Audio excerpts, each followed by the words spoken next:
Hello, Internet. It is I, the Malik Aaron, and welcome back to Box Office Predictions. Today we're going to be talking about Thunderbolts. Asterisk. So, as usual, we're going to be going over the pros and cons. So, let's get to it. Pros. Okay. So, looking at this off screen, this is the 36th MCU movie. Yes, there's been 36 of these things. It's probably best you don't think about that too much because otherwise it's gonna make your head spin. And I haven't even mentioned the shows. Probably best you don't because that's just gonna make the problem even worse. But yeah, the MCU, biggest franchise there is. In terms of box office dollars, no one's disputing that. I mean, there's so much success within the MCU. It is just mind-boggling. Well, I'm not gonna talk about every movie here, but I'm gonna cherry pick the important ones, what I feel are the most important ones. So obviously we gotta start with Iron Man, the original, 2008. You know, that was the one that started it all. And then 4 years later, you have the Avengers in 2012, which made 1.5 billion. First movie to open like 200 million. People were like, "Oh my God, this is the biggest thing ever." The biggest thing not made by James Cameron. That was basically what was going on. And you got Iron Man 3 making 1.2 billion a year later. And then you had a year later, you have the Guardians of the Galaxy, which was like a big triumph because people thought that movie was gonna flop. Because people were like, wait a minute, what is this? A space movie with a bunch of characters I never heard of in my life? There's like this talking raccoon, talking tree. What is this? No one's gonna care about this. And then ended up being one of the biggest movies of 2014. So yeah, that movie's success proved that it felt like Marvel was untouchable at that point in time. Then you have Avengers: Age of Ultron, which made like 1.4 billion. It was kind of seen as a financial disappointment because the expectations were just so high after that first movie, but still did fine in the end. Then you got Civil War making one over a billion. Then you have Black Panther making 1.3 billion, being a big old phenomenon. Then you had Infinity War making 2 billion, Captain Marvel making 1.1 billion. Then you got Endgame, the big one right here, making 2.7 billion for a time. It was the biggest movie ever worldwide. And I mean, that opening weekend, look at that, 373, oh my God, 357 million. I don't know any movie that could ever come close to that. The only movie that I think will is Doomsday, but that's not till next year. We'll see how that goes. But yeah, that's some insane numbers right here. Pure madness going on. And then you got Far From Home making 1.1 billion from Spider-Man. You have Spider-Man No Way Home making 1.9 billion. Yeah, no Spider-Man movie before this had ever made $1 billion. Not even in the Sam Raimi era, with those movies. But MCU Spider-Man was able to do it. And then you have, recently Deadpool and Wolverine making 1.3 billion, the biggest R-rated movie ever by a wide margin. And I haven't mentioned like a lot of these other movies.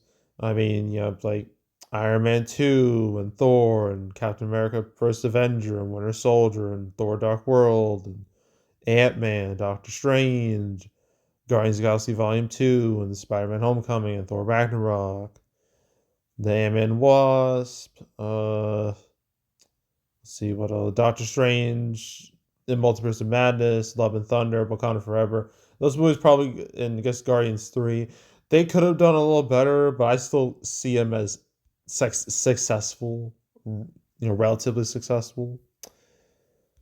But yeah, MCU movies, they're known for making a whole lot of cash. So obviously that's going to be a pro, being part of the biggest franchise there is. Another pro this movie has is quality wise. This is one of the best MCU movies in a long while, actually, because reviews are pretty stellar, way better than I thought they would be. It's a 88% critic score, 95% audience score, and I believe its cinema score was an A minus, which is a whole letter grade higher than Brave New World. Brave New World got a B minus. So an A minus is a pretty big step up when it comes to word of mouth. So yeah, word of mouth across the board is really strong for this movie, which I believe will help it in the long run. So yeah, strong word of mouth across the board, critic wise, audience wise. I'm definitely labeling that as a pro. Another pro is that this movie has the first weekend of May. This is a weekend Marvel movies have made famous for the past like 2 decades, going all the way back to the first Spider-Man movie in 2002. Like you have that, and you have X-Men 2 the year after. No Marvel movies first weekend of May for like 2004, 5, or 6. 2007, you had Spider-Man 3. 2008, you had Iron Man. 2009, you had X-Men Origins Wolverine. 2010, you had Iron Man 2. Then yeah, Thor after that. And then Avengers, and then Iron Man 3. Then I think it's Amazing Spider-Man 2. Then Age of Ultron, Civil War, then Guardians 2. Um, Nothing for 2018 or 19 because Infinity War and Endgame they came out a week earlier. The end of April is more of a strategic plan. So all countries release like at the same time because usually how it worked back in the day is that overseas they get it first, like a week in advance, and then the U.S. we get it like afterwards. But with Infinity War and Endgame, they changed that. So yeah, 2018 and 19, no Marvel movie the first weekend of May. Then 2020, I don't need to explain that one. 2022, 2021, nothing there. 2022, yeah, Doctor Strange, Multiverse of Madness. 2023, you had Guardians 3. Nothing in 2024 due to strikes. And here we are with Thunderbolts in 2025. So, yeah, Marvel owns this weekend. That's just how it is. So, yeah, having this release date, I will label that as a pro. Being a movie that kick off the summer season. Another pro is that, marketing wise, I mean, initially I didn't give like two shits about this movie because everyone's just like, whatever, like, what is this? But then I saw the trailers for the movie and the marketing material, and I was like, okay, this looks different. This feels different. I kind of like it. I mean, just the way, just the vibe that it had. I mean, the title itself. I mean, what movie title have you ever seen have like an asterisk on it as a part of the title? Not too many. So I'm like, okay, that's kind of different. And then recently they released like a trailer that wasn't even like a Marvel trailer. It was more like, highlighting, like how many like A24 connections the movie has. And I think the trailer was described as a no plot, all vibes, and that's a pretty accurate description of it. And I just kind of liked it, and made me go, okay, this movie actually might be good. This movie might be something I want to see. And then reviews came out. I was like, okay, I'm definitely going to see it. So yeah, I said the marketing material has done a pretty decent job making this feel a little different than like the average MCU flick. So I will label that as a pro. Another pro is its preview numbers 11.5 million. That's not a bad result. I mean, it's not that far away from Brave New World, which came out like a few months ago. And yeah, obviously, I can't compare this to like an Avengers movie because that's stupid. That's real dumb. Can't compare it to Deadpool, Wolverine. A lot of these movies have hype that was like gargantuan. That like everyone was like foaming at the mouth wanting to like see some of these movies. So I can't compare it to those. I can compare it to, I mean, it's about the same as Ant-Man and the Wasp. It's about the same as Venom Let There Be Carnage.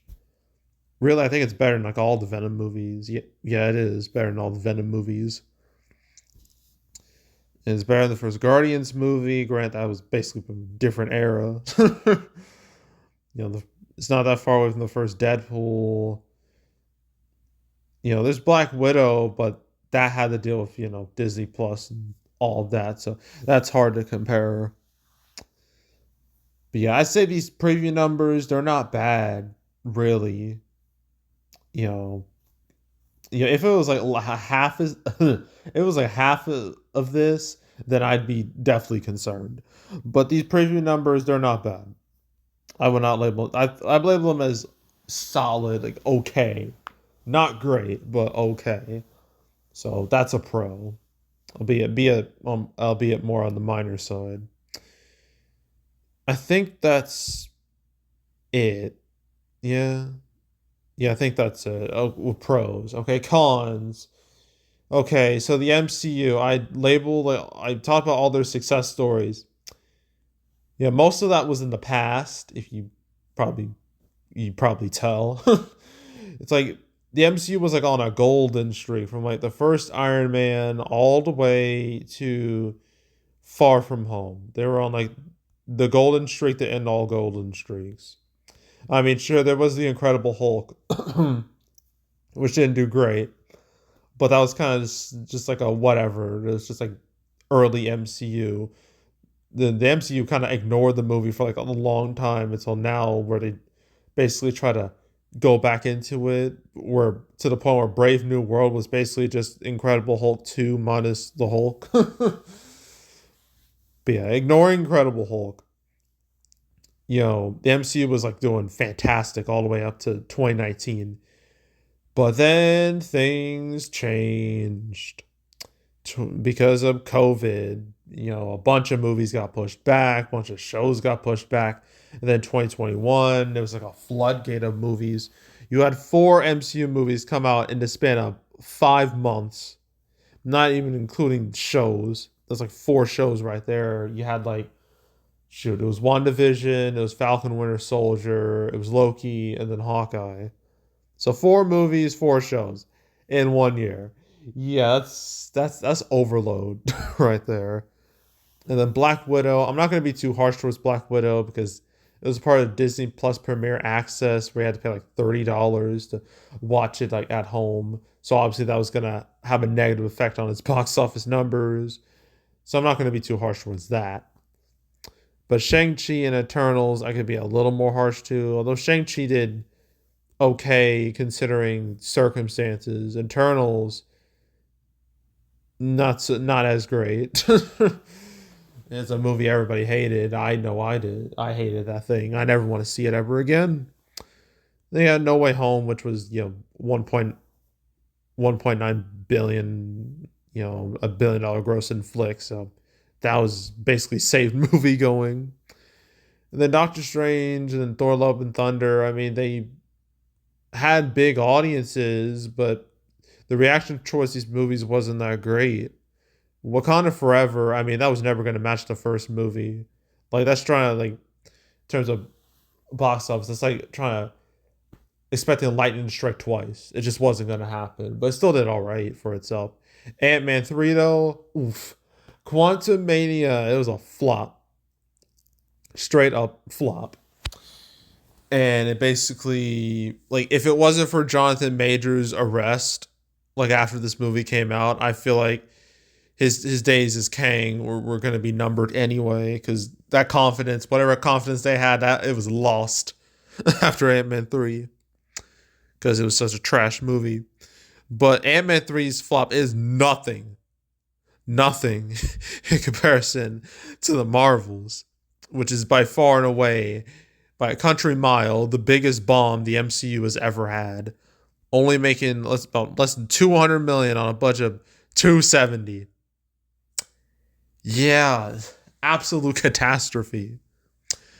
I mean, it's the type of flop that, I mean, Captain Marvel, you're never going to see her as a main character ever again. I can tell you that. And it's a movie, it's of all these MCU movies, this is the only one I haven't seen. I just said, you know what? I'm good. I don't think I want to watch this. And so I didn't, just like everybody else, and end up being a huge disaster. And like even then, like from the only thing I would have cared about was like the post credit scene because you had Kelsey Grammer's Beast there, and I love Kelsey Grammer's Beast. I would have popped for that. I would have been like hyped to see him, but I don't want to watch the whole movie just to get to that part. But yeah, the Marvels disaster. Then you have Brave New World earlier this year, which I mean, it's no Marvels. It did a lot better than that, but calling it a hit feels it doesn't feel right because you know damn well Marvel was hoping for more than this because it only made like 200 million domestically, 414 million worldwide. I mean, they were probably they were expecting numbers more on par with Winter Soldier making like 700 million. If it made that much money, they'd be a lot more satisfied. But instead, its box office was close to like the first Captain America movie, first Avenger. So yeah, not great. So yeah, 2025 hasn't got off to like the best start for the MCU. I mean, I know there's Daredevil Born Again, which is more successful, quality wise, but yeah, the MCU, it's seen better days. Let's just say that. It's definitely seen better days. So, yeah, that's a con. And the reason for this is lack of quality, to overload, just franchise overload, just people just expecting more from superhero content. I don't know if I want to use superhero fatigue because we've had successful superhero, you know, movies and shows in the last few years. They can if they were all bombing, then that is superhero fatigue, but that's not happening.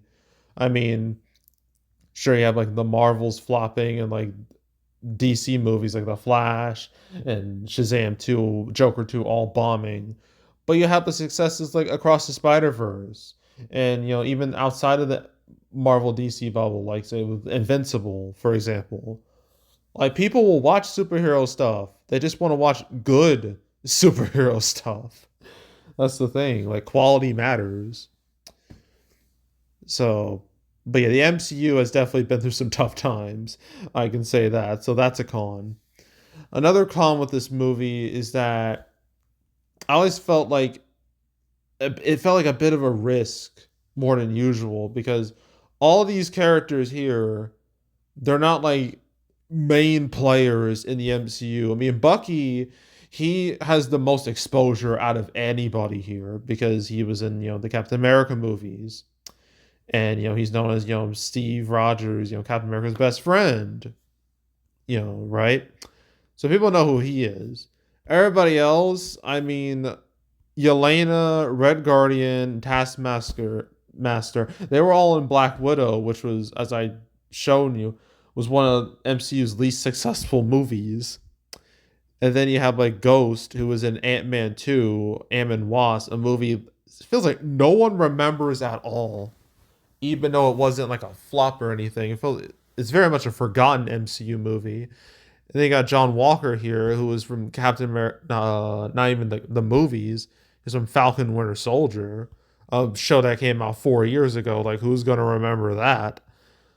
So, yeah, just a real lack of like notable characters here, except for Bucky. And sure, that hasn't. I mean, the first Guardians of the Galaxy movie, no one knew who the hell anyone was in that.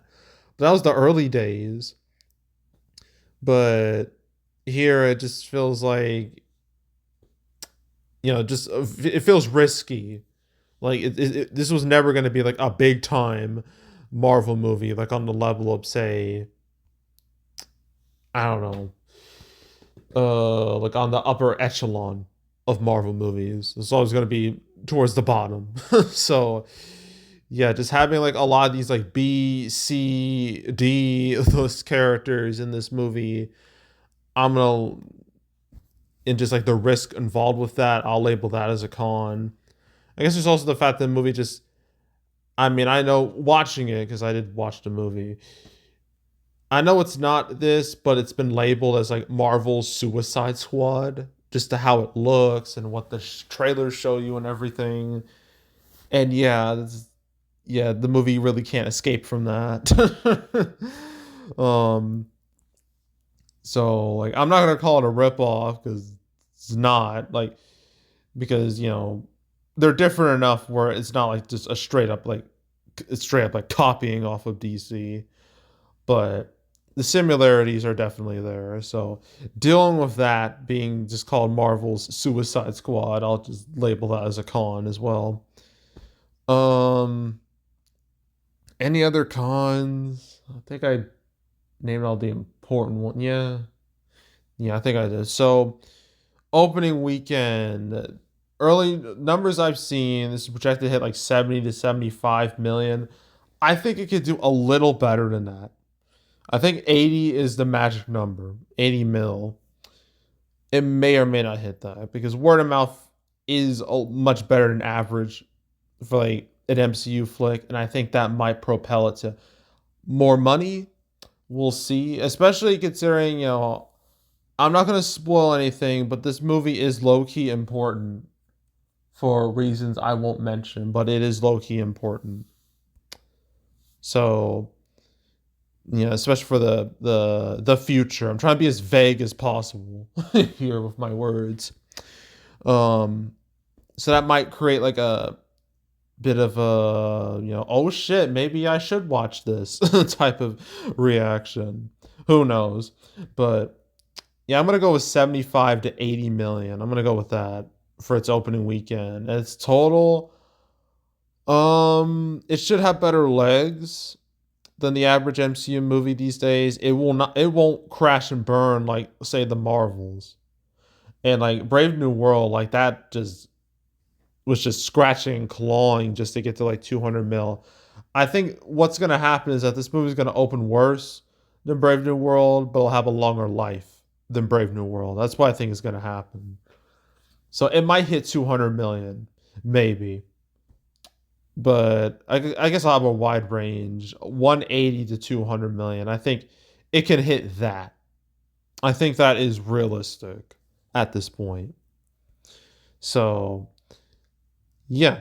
And that's it for Thunderbolts Asterisk. And we're done for the weekend. Yeah. And Thunderbolts, I mean, if it does hit like 75 million, I mean, that would literally be bigger than what the box office made last year on the same weekend. So summer 2025 is off to a great start in comparison to last year's disaster. But yeah, next weekend is a waste of time. You might as well you're gonna stay home. No one's gonna be going to watch any of these movies. So basically, next weekend is a freebie for Thunderbolts, for Sinners, basically any movie that's already out. It's a freebie weekend. And then after that, you have May 16th is also not the big. Well, you have Final Destination Bloodlines, which I feel has potential to be big ish. But everything else is just like whatever. The big weekend is Memorial Day, where you have Lilo and Stitch and Mission Impossible Final Reckoning. Those two movies are projected to combined open with like 200 million. Like this could be the biggest Memorial Day weekend ever at the box office. That's what it's looking like so far in terms of tracking. So yeah, that'll be interesting. And then May 30th, you have like Karate Legends Bring Her Back, which I'm actually excited to see because I saw a trailer for it and I know it's from the guys who made Talk to Me, a movie I like quite a bit. So this being their follow-up, yeah, I'm definitely gonna watch it. And yeah, that final weekend will guarantee that this May will be much better than last May because last May there was nothing at post Memorial Day weekend. It was just an empty weekend. So having actual movies come out the weekend after Memorial Day, that's an automatic win right there. So yeah, May is gonna be looking quite strong compared to last year. So that's good. So yeah, that's it. That's all. Make sure to subscribe, like this video, leave a comment. Want to check out more? And check out any of my other prediction videos I made this year, the past few years. You want to watch any of them? You can go right ahead. There's also box office recaps where I go over the box office results for any particular month. April recap will probably be around next week. Yeah, next week. Yeah, next weekend, and then May will be like the beginning of June, between like the 6th and the 13th, maybe. So stay tuned for those videos. There's also box office, the canceled series, where I go over all the movies that were supposed to come out but didn't. I've talked about Thunderbolts 3 times, actually. The first time was episode 142, where I talked about it alongside Blade, lol, RIP that movie. Captain America 4, well, at the time it was called New World Order, but it got changed to Brave New World. Thunderbolt, well, yeah, this is minus the asterisk. Fantastic Four, this is before I had the First Steps subtitle. And then Avengers 5 and 6, when, 5 originally being Kang Dynasty, now being called Doomsday, and Secret Wars. And I mentioned like the lack of Deadpool 3, X-Men, Spider-Man 4, and X-Men news bums me out. We did get Deadpool 3 last year. We're going to get Spider-Man 4, Brand New Day, next year. And X-Men, that'll come later. Although we will be getting them in Doomsday. So I guess got them all in the end. So that was the first time I talked about Thunderbolts. Second time was episode 216. Talked about it alongside Deadpool 3, Deadpool and Wolverine, Brave New World, Blade, and Mufasa the Lion King. That was the second time. The third time was episode 234. I talked about it alongside Fantastic Four, Megan 2.0, and Coyote vs. Acme. This was back when it was seemed like, oh, it was gonna die, like it will never see the light of day. But now that's very much changed because it will be released next year via Catch Up Entertainment. So good on them for purchasing the movie and saving it from just the ether. So yeah, those are the 3 times I talked about Thunderbolts. And even like then, like as I said, while I couldn't give less of a damn about Thunderbolts, this is like back when I didn't know much about the movie. So, those are the 3 times I talked about Thunderbolts. So if you want to watch any of those 3 episodes or any other canceled episodes I made on the channel, all 250 of them, you want to binge watch the whole series from beginning to end, I highly suggest you do that. So go do it. And yeah, that's it. That's all. I am out. Goodbye.